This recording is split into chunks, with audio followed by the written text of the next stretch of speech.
Hi, I'm Martin, and this is Kim with the Holly team at Keller Williams Fort Myers. This month we're talking about buyers who get caught in a rabbit hole. They want to buy, you want to buy, but there's so many questions. There's so many details and numbers, whether it's affordable or not, and it can be absolutely overwhelming. You might be playing the guessing game. Monthly payments, closing costs, what you might owe the title company, and how much money you actually need for a down payment. For instance, did you know that not all loans require 20% down? With an FHA loan, it's possible to get a loan with only 3.5% down. And for veterans, it can even be possible to get 103%. So you can actually finance your closing costs, veterans, nothing out of pocket. Zero down. Kim, don't forget that there's also special first-time homebuyer programs and down payment assistance programs and loans for people who are a little short on their down payment. That's absolutely true. You know, one thing that takes the surprise out and removes all the guessing is something we call a buyer's closing estimate. It breaks out all the numbers, how much you need for your down payment, how much you need for your closing costs. Martin's our numbers genius on the Holly team. And so I just want to ask him to walk you through briefly our buyer's closing estimate to take some of the guesswork out of what you might be considering.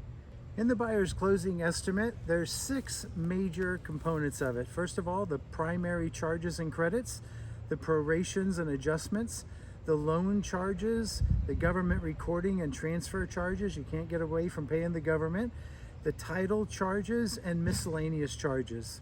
You're going to see these probably on every closing statement. First one is the primary charges and credits. That's going to be the sale price of the home, the deposit, the earnest money deposit, the loan amount, and all that gets reflected in this first part. Then the prorations and adjustments. You're actually going to get money at closing from the seller to pay the taxes that year. You'll pay them at the end of the year, but you'll actually get money that'll come off the amount you got to bring to the closing table. And then loan charges. That's going to be, you're probably going to need a survey. Your appraisal might be in this area. Prepaid interest, maybe a credit report. Those sorts of charges are going to be here.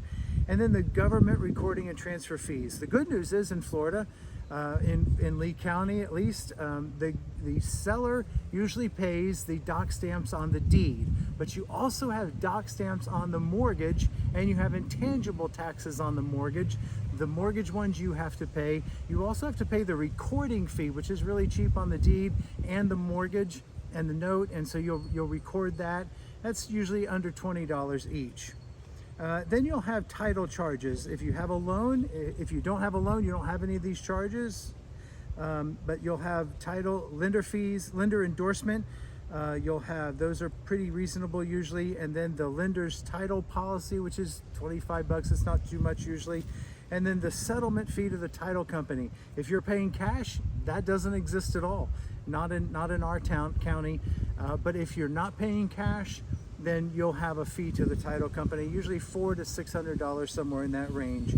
Miscellaneous charges can be anything else. It could be the brokerage transaction fee or something like that.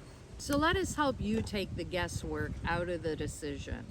Call us today. We'll schedule a buyer's consultation with you. We'll talk through the numbers so you can know exactly where you're at.